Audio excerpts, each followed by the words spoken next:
மீனா கிளம்பு சீக்கிரம் போகலாம் அப்படின்னு சொல்லும்போது, இல்லைங்க நான் வரல அப்படின்னு மீனா சொல்கிறாங்க. ஏன் என்னாச்சு அப்படின்னு இங்கே மீனாவை பார்த்து முத்து கேட்குறாங்க. அதுக்கு மீனா சொல்கிறாங்க, இல்லை நீங்கள் அங்கே கிருஷிக்கு டெஸ்ட் இருக்குல்ல, நீங்கள் போங்க, நான் ஒரு முக்கியமான வேலை விஷயம் வெளியில் போயிட்டு வந்துடுறேன்னு சொல்கிறாங்க. இதை விட முக்கியமான வேறு என்ன விஷயம் இருக்க போகுது? நீயும் நானும் நேற்று அவரை பார்க்கணுன்றதுக்காக நாள் முழுக்க வெயிட் பண்ணோம்ல கால் கடுக்க. இன்னைக்கு அவரே மனசு இறங்கி எங்கள் ஸ்கூலுக்கு வரேன், டெஸ்ட்டு வைக்கிறேன் கிருஷிக்காக அப்படின்னு சொல்லியிருக்காரு. இந்த நேரத்தில் நீ வரலன்னு சொன்னால் என்ன மீனா? நான் மட்டும் போய் என்ன மீனா தனியாக பண்ண முடியும்னு சொல்ல, இல்லைங்க நான் வந்துடுவேன், கொஞ்சம் நேரம் தானே, சீக்கிரம் வந்துடுன்னு சொல்ல, இதை விட வேறு என்ன முக்கியமான வேலை, அதையாவது சொல்லலாம்னு சொல்ல, நீங்கள் போங்கங்க நான் வந்துடுறேன் அப்படின்னு சொல்லி முத்துவை கம்பல் பண்ணி அனுப்பி வைக்கிறாங்க. முத்து அங்கேருந்து கிளம்பி ஸ்கூலுக்கு போயிட்டே இருக்காங்க. யோசிச்சுட்டு போகிறாங்க, இந்த மீனா ஏன் இப்படி பண்ணுறா, கிருஷ்ணா அவளுக்கும் ரொம்ப பிடிக்கும், அவை நேரம் வந்திருக்கணுமே அப்படின்னு யோசனையோட தான் வண்டி ஓட்டிட்டு போயிட்டு இருக்காங்க. மீனா வந்துட்டு முத்து அங்கேருந்து கிளம்புனதுக்கு பிறகு நேரம் அங்கேருந்து கிளம்புறாங்க. வண்டி ஓட்டிட்டு போயிட்டே இருக்காங்க. நேற்று அந்த மகேஸ்வரி நடந்துக்கிட்டது பேசுனது எதுவுமே சரியில்லை. அவங்க ஏன் இப்படி இருக்காங்க? வித்யாவும் இப்படி தான் ஒரு நாள் நம்மக்கிட்ட பிஹேவ் பண்ணாங்க, இவங்களும் அதே மாதிரி தான் நடந்துக்கிறாங்க. இவங்க எல்லாரையும் சுற்றி என்ன நடக்குதுன்னே நமக்கு தெரியலையே அப்படின்னு நினச்சிக்கிட்டு இங்கே மீனா என்ன பண்ணுறாங்க, நேராக வித்யா வீட்டுக்கு போகிறாங்க. வித்யாவும் கதவை ஓப்பன் பண்ண, வாங்க மீனா அப்படின்னு சொல்ல, உள்ளே வர மீனா எங்கள் வித்யாவை பார்த்துட்டு நின்றுட்டுருக்காங்க. என்னாச்சுங்க, ஏன் ஒரு மாதிரி இருக்கீங்க, பூ எல்லாம் எதுவும் கொடுக்க வந்தீங்களா அப்படின்னு அங்கே வித்யாவும் கேட்க, இல்லைங்க உங்களை பார்த்துட்டு போகலான்னு தான் வந்தேன்னு சொல்ல, ஆமாம் உங்கள் மேரேஜ் எப்போ ஃபிக்ஸ் பண்ணியிருக்கீங்கன்னு சொல்லி கேட்க, அதாங்க இன்னும் ஃபிக்ஸ் பண்ணவே இல்லை, நாளும் போயிட்டே இருக்கு, எப்படியாவது சீக்கிரம் கல்யாணத்தை முடிச்சணும்னு எங்கள் அவரும் சொல்கிறாரு, அம்மாவும் சொல்லிட்டு இருக்காங்க. ஆனால் கையில் கொஞ்சம் பணம் இல்லை, பணம் இருந்துச்சுன்னா கல்யாணத்தை நம்ம சீக்கிரமாகவே வச்சிடலாமேனா அப்படின்னு சொல்லிட்டு இருக்காங்க. என்ன மீனா நான் பாட்டுக்கு சொல்லிகிட்டே இருக்கேன், நீங்கள் வேறு ஏதோ யோசனையில் இருக்கீங்க அப்படின்னு சொல்ல, சச்சா அதெல்லாம் ஒன்றும் இல்லைங்கன்னு சொல்கிறாங்க. எதுவாக இருந்தாலும் சொல்லுங்கள் மீனா அப்படின்னு கேட்க, நான் உங்ககிட்ட ஒரு விஷயத்தை பற்றி கேட்டுட்டு போகலான்னு தான் வந்தேன்னு சொல்ல, ஐயோ என்ன விஷயத்தை பற்றி கேட்க போகிறாங்கன்னு தெரியலேன்னு வித்யா தகச்சு போய் நிற்க, தயவு செஞ்சு இந்த விஷயத்தில் என்கிட்ட நீங்கள் மறைக்காமல் உண்மையை சொல்லுவீங்கன்னு நான் நம்புகிறேன்னு வித்யாவை பார்த்து மீனா கேட்குறாங்க.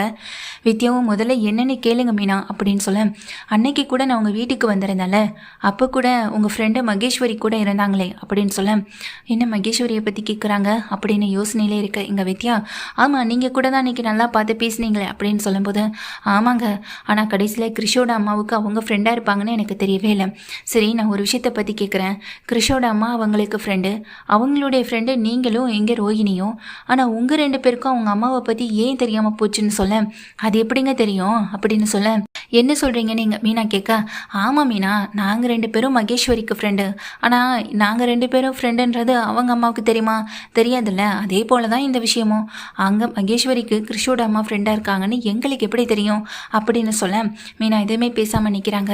நான் ஒரே ஒரு விஷயத்தை பற்றி உங்ககிட்ட நான் கேட்டுக்கணும்னு நினச்சேன் அப்படின்னு சொல்ல, இங்கே நான் அன்னைக்கு வந்திருந்தப்போ கிருஷோட செப்பல் மாதிரியே இருக்குது, கிருஷி வந்திருக்கானான்னு கேட்டப்போ நீங்கள் கிருஷியை யாருன்ற மாதிரி நடிச்சிங்க, ஆனால் இந்த விஷயத்தில் நீங்கள் எங்கிட்டேருந்து தப்பிக்கவே முடியாதுன்னு சொல்கிறாங்க. இதை கேட்டுட்டு, ஏன்னா கிருஷி நீங்கள் ஏற்கனவே எங்கள் வீட்டுக்கு வந்த கொலு ஃபங்க்ஷனில் பார்த்துருக்கீங்க, அப்படி பார்த்ததுக்கு பிறகும் கூட கிருஷி யாருன்னு என்கிட்ட கேட்டீங்க, அன்னைக்கு கிருஷோட செப்பல் நீங்கள் கடந்ததுன்னு சொன்னான கேட்டதுக்கு மகேஸ்வரியுடைய பையன் அவனோட தான், அவன் உள்ளே தூங்கிட்டு இருக்கதா சொன்னீங்க. எனக்கு அன்னைக்கு சந்தேகம் இருந்தது, ஆனால் அவங்க பையனோடதுன்னு சொன்னதுக்கு பிறகு நானும் அங்கேருந்து கிளம்பி போயிட்டேன். ஆனால் என்னைக்கு கிருஷி இங்கே மகேஸ்வரிக்கு கார்டியன் அப்படின்ற ஒரு விஷயம் வந்துட்டு எனக்கு தெரிய வந்ததோ, அன்னையிலேருந்து அந்த விஷயம் மனசை போட்டு குறைஞ்சிட்டே இருக்குது. அதனால தான் நான் உங்களை பார்த்துட்டு போகலான்னு வந்தேன். கிருஷி இப்போ எவ்வளோ பெரிய பிரச்சனையில் சிக்கியிருக்கான் தெரியுமா, ஸ்கூலில் என்ன பிரச்சனை போயிட்டுருக்கானாவது உங்களுக்கு தெரியுமான்னு சொல்ல, எனக்கு எப்படி மீனா தெரியும்னு சொல்கிறாங்க. உங்கள் ஃப்ரெண்டு மகேஸ்வரி தான் விஷயத்த சொல்லியிருக்கான்மே, ஏன் அவங்க சொல்லலை அவங்க கிட்ட நீங்கள் மீனாவும் கேட்குறாங்க. அதுக்கு இங்கே வித்யாவால் பதில் பேசவே முடியலை. என்ன மீனா நீங்கள் இப்படி கேள்வி கேட்டுகிட்டே இருந்தால் நான் என்ன மீனா பண்ண முடியும், என் மேலே ஏதோ சந்தேகப்பட்டு நீங்கள் நடந்துக்கிற மாதிரியே இருக்குன்னு சொல்ல, சந்தேகம்லாம் இல்லைங்க, நான் கிளியர் பண்ணிட்டு தான் வந்திருக்கேன்னு சொல்ல, என்ன சொல்கிறீங்க அப்படின்னு எங்கள் வித்யாவும் கேட்க, ஆமாம் உங்களை பார்க்க வரதுக்கு முன்னாடி மகேஸ்வரியை பற்றி விசாரிச்சுட்டு தான் வந்திருக்கேன், அவங்களுக்கு பையன்னு சொல்லிட்டு யாருமே இல்லை, அப்படி இருக்கப்போ இல்லாத பையன் இருக்கிறதா நீங்கள் சொல்லிட்டு இருந்த விஷயம், இப்போ கூட அதை அடித்து தானே பேசுனீங்க, அன்றைக்கி வந்து அந்த மகேஸ்வருடைய பையன் தான் நீங்கள் தான் தப்பாக நினச்சிட்டு பேசுகிறீங்க மீனான்னு, ஆனால் அவங்களுக்கு தான் பையனே இல்லையே, அப்புறம் எப்படி பையனை கூட்டிகிட்டு வந்திருக்க முடியும்னு சொல்ல, ஐயோ நான் அப்படி சொல்ல வரல மீனா, அது அவளுக்கு சொந்த அக்கா பையன், அவளை தான் கூட்டிகிட்டு வந்துடுறேன் அப்படின்னு சொல்ல, திரும்ப திரும்ப எதுக்காக வித்யா என்கிட்ட பொய் சொல்லிகிட்டே இருக்கீங்க, யாரை காப்பாற்றுறதுக்காக நீங்கள் பொய் சொல்கிறீங்க, அன்னைக்கு நான் வீட்டுக்கு வந்தப்போ அன்னைக்கு வீட்டில் இருந்தது கிருஷ் தான், ஆனால் கிருஷி யாருன்னே தெரியாதுன்னு பொய் சொல்லியிருக்கீங்க, உங்கள் வீட்டுக்குள்ளே மறைச்சி வச்சுருக்கீங்க, அன்னைக்கு கூட மகேஸ்வரி கிருஷோட கார்டியனாக இருந்தாங்களா, இல்லை உண்மையிலேயே எங்கள் கிருஷோட அம்மாவும் தான் இங்கே இருந்தாங்களா, எங்களை பார்க்கக்கூடாதுன்றதுக்காக ஒளிஞ்சிருந்தாங்களா, இப்படி ஏகப்பட்ட கேள்வி எனக்குள்ளே இருக்குது. இப்போ நீங்கள் உண்மையை சொல்ல போகிறீங்களா இல்லையான்னு மீனாவும் கேட்டுகிட்டே இருக்காங்க. ஒரு அளவுக்கு மேலே இங்கே அவங்கள வந்துட்டு சமாளிக்கவே முடியலை. என்ன மீனா திரும்ப திரும்ப என்னை சந்தேகப்பட்டுட்டே இருக்கீங்களேன்னு திரும்ப வந்த வார்த்தையை விட, சந்தேகப்படலைங்க, நான் தான் கிளியர் பண்ணிவிட்டு வந்துட்டேன்னு சொல்கிறேன்ல. இப்போ எனக்கு ஒரு நிமிஷம் ஆகாது. நீங்கள் இப்படியெல்லாம் பண்ணிட்டு இருக்கீங்கன்னு அவர்கிட்ட சொன்னாலே போதும். அவரே இப்போ வந்து உங்களை எல்லாருமே கேள்வி கேட்பாரு. ஆனால் நீங்கள் உண்மையை சொல்ல மாட்டீங்க. ஏதோ ஒரு பெரிய விஷயத்த மறைக்கிறீங்க. உண்மையை சொல்லுங்க அப்படின்னு சொல்லிட்டு கேட்குறாங்க. அதுக்கு உடனே இங்கே வித்யா வந்துட்டு தயங்கி நிற்கிறத பார்த்ததும் மீனா கன்ஃபார்ம் பண்ணிக்கிட்டு சொல்லுங்க அப்படின்னு திரும்பவும் கேட்க கையெடுத்து கும்பிட்டு நின்று அழுகிறாங்க. என்னாச்சுங்க, இப்போ எதுக்குங்க அழுகிறீங்கன்னு சொல்லிட்டு மீனாவை கேட்க, முதல்ல அழுகிறத நிறுத்துங்க அப்படின்னு சொல்ல, என்னை மன்னிச்சிருங்க மீனான்னு சொல்லி ரொம்ப அழுக உடனே தண்ணி கொண்டு வந்து கொடுக்குறாங்க வித்யாவுக்கு. இப்போ எதுக்கு அழுகிறீங்க? உங்களை நான் என்ன கேட்டுட்டேன்னு நீங்கள் ஏன் இவ்வளோ அழுகிறீங்க அப்படின்னு சொல்ல, இல்லை மீனா, நான் அவங்க கூட சேர்ந்து ஒரு சின்ன தப்பு பண்ணியிருக்கேனே நினைக்கிறப்போ மனசுக்கு பாரமாகவும் கஷ்டமாகவும் இருக்க தானே செய்யும். ஒரு பொய்யை சொல்லிட்டோன்னா திரும்ப திரும்ப அந்த பொய்யை முறைக்க பல பொய்களை சொல்லணும்னு சொல்லுவாங்க. ஆனால் அதை நான் கண்கூடாக பார்த்துருக்கேன் அப்படின்னு சொல்ல, அப்போ உங்களுக்கு கிறிஷோட அம்மாவை நல்லா தெரியும். அன்னைக்கு நான் வீட்டுக்கு வந்த போதும் கிறிஷும் இருந்திருக்கான், கிறிஷோட அம்மாவும் இருந்திருக்காங்க, அப்படி தானே அப்படின்னு சொல்லி கேட்க, ஆமாம் மீனா அப்படின்னு வித்யா சொல்லிடுறாங்க. ஏங்க என்கிட்டேருந்து உண்மையை மறைச்சிங்க? அவங்க அம்மாவை நாங்கள் பார்க்கக்கூடாதான் என்ன அப்படின்னு சொல்ல, அதுக்கு என்ன மீனா, தாராளமாக நீங்கள் அவங்க அம்மாவை பார்க்கலாம் அப்படின்னு சொல்லிட்டு தான் ஃபோனில் இருக்க ஃபோட்டோவை எடுத்து காட்டுறாங்க. என்னங்க அவங்க அம்மாவை பார்க்கலான்னு சொல்லிட்டு நீங்களும் ரோஹிணி எடுத்த ஃபோட்டோவை காட்டுறீங்க அப்படின்னு அங்கே மீனாவை கேட்க, அவங்க அம்மாவுடைய ஃபோட்டோவை தான் நானும் காட்டுறேன்னு சொல்லும்போது, என்ன வித்தியாசம் சொல்கிறீங்க? அப்போ கிறிஷ் உங்களுடைய மகனா அப்படின்னு ஆடி போக, ஏய் இல்லை, கிறிஷி என்னுடைய பையன் கிடையாது. நானே இப்போ தான் ஒரு நல்ல லைஃப்பில் செட்டில் ஆகலான்னு இருக்கேன். நீங்கள் வேற எதுக்குங்க இப்படியெல்லாம் பேசுகிறீங்க? கிறிஷு ரோஹினுடைய பையன் அப்படின்ற விஷயத்த சொன்ன அடுத்த நிமிஷமே மீனாவுக்கு தூக்கி வாரி போடுது. என்னங்க சொல்கிறீங்க? ரோஹினுடைய பையனா? சும்மா விளையாடாதீங்கன்னு சொல்ல, என்னை மன்னிச்சிருங்கன்னு சொல்லி திரும்ப அழுகிறாங்க. ரோஹினுடைய வாழ்க்கை நல்லபடியாக இருக்கணுன்றதுக்காக தான் நானும் அவ கூட சேர்ந்து இந்த பொய்யை சொன்னேன். என்னை மன்னிச்சிருங்கங்க அப்படின்னு சொல்லும்போது, என்ன நடந்துட்டுருக்குன்னு எனக்கு எதுவுமே புரியலைன்னு சொல்ல, எனக்குமே எதுவுமே தெரியாதுங்க. நானும் ரோஹினி சின்ன வயசில் இருந்தெல்லாம் ஃப்ரெண்டு கிடையாது. இந்த ஊருக்கு வேலைக்கு வந்ததுக்கு பிறகு தான் நானும் அவ்வளோ ஃப்ரெண்டானோம். அவளுக்கு மேரேஜ் ஆகி 5 வயசில் ஒரு பையன் இருக்குது எனக்கு தெரியும். 5 வயசில் தான் அவனுக்கு அங்கேயே அவங்க அம்மா கூட விட்டுட்டு வந்ததாகவும் சொல்லிட்டு இருந்தான். அதுக்கப்புறம் இப்போ பாருங்கள், கல்யாணம் ஆகி 2 வருஷமும் ஓடி போச்சு. அந்த பையனுக்கும் 7 வயசு ஆயிடுச்சு. இன்னமும் இந்த விஷயத்தை பற்றி வீட்டில் சொல்லாமலே இருக்கான். அது அவள் பண்ண தப்பா இல்லை அவளுடைய பயமானு எனக்கு என்ன சொல்கிறதுனே புரியலை. ஆனால் பொய்யை மறைக்க இன்னும் அவளுக்கு அவள் வாழ்க்கையில் ஆபத்து மட்டுமே தான் வந்துக்கிட்டு இருக்கும். அதுக்காக தாங்க நான் உங்ககிட்ட உண்மையை சொல்கிறேன்னு சொல்லும்போது மீனாவுக்கு பெரிய அதிர்ச்சி, ஏற்றுக்க முடியாத ஒரு தருணம், அந்த தருணத்திலேருந்து மீண்டு வர முடியாத ஒரு நிலைமை எல்லாம் போட்டு வாட்டி வதக்கி நின்றுக்கிட்டு இருக்காங்க.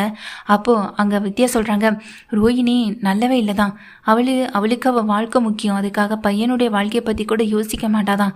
ஆனால் எல்லா நேரமுமே அவள் அப்படி இருக்க மாட்டான். ஒரு நாள் சில நாள் தன் பையனுடைய நினைப்பு வந்துட்டா இந்த வீட்டுக்கு கூட்டிகிட்டு வந்து ரொம்ப நேரம் வச்சுட்டு இருந்துட்டு அதுக்கப்புறம் தான் விடுவான் அப்படின்னு சொல்லிட்டு இருக்காங்க.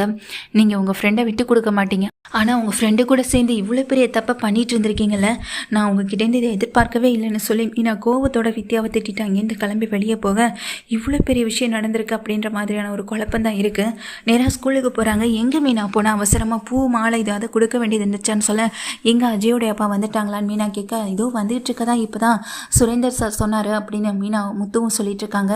ஏன் ஒரு மாதிரி இருக்க, ஏதாவது பிரச்சனையா என்னென்னு முத்து கேட்டுகிட்டே இருக்காங்க. அதெல்லாம் ஒன்றும் இல்லைங்க அப்படின்னு சொல்ல, இங்கே முதல்ல அவர் வரட்டும், என்ன டெஸ்ட் வைக்கிறாரோ அதை அவர் வைக்கட்டும், அதுக்கப்புறமா பார்த்துக்கலாங்கன்னு சொல்லிட்டு இருக்கும்போது கொஞ்சம் நேரம் வெயிட் பண்ணி அதுக்கப்புறம் தான் அவர் வரவும் செய்கிறாரு. நம்மளை மாதிரியான ஆட்களை வெயிட் பண்ணி வச்சு பார்க்குறதுல மற்றவங்களுக்கு ஒரு சின்ன சந்தோஷம் கிடைக்குமேனா அப்படின்னு முத்துவும் சொல்லிட்டு உள்ளே போகிறாங்க. அந்த பையனுக்கு டெஸ்ட் வைக்கணும்னு சொன்னீங்கல்ல அப்படின்னு சொல்லும்போது, ஆல்ரெடி அந்த பையனுக்கு டெஸ்ட்டு தான் வச்சாச்சு அப்படின்னு சொல்கிறாங்க. என்ன சார் சொல்கிறீங்க? நீங்கள் வராமல் எப்படி சார் இந்த டெஸ்ட்டு நடந்திருக்கும்? ஒருவேளை இவர்கிட்ட ஏதாவது சொல்லி டெஸ்ட் வைக்க சொல்லிட்டீங்களா என்ன அப்படின்னு சொல்ல, இல்லை, உங்கள் பையன் இங்கே வந்ததுமே நேராக போயிட்டு அங்கே என் பையனை பார்த்து மன்னிப்பு கேட்டிருக்கான். நான் செஞ்சது தப்பு தான், சாரின்னு சொல்லி கேட்டிருக்கான். என்னதான் என்னுடைய பையன் தப்பு பண்ணியிருந்தாலுமே இங்கே அடிச்சிட்டோம், ரத்தம் வந்துடுச்சு, இதனால் பெரிய பாதிப்பாயிடுச்சுன்னு உணர்ந்ததுனால தானே அவனும் வந்து மன்னிப்பு கேட்டிருக்கான். இதை விட வேறு என்ன வேணும் அப்படின்னு சொல்லிட்டு அவரும் சொல்லும்போது முத்துவும் மீனாவும் ஆச்சரியத்தோட பார்க்க, டெஸ்ட்டுன்னு சொன்னது இதுதான், அந்த பையனே உணர்ந்துட்டானா அதுவே எனக்கு சந்தோஷம்தான்.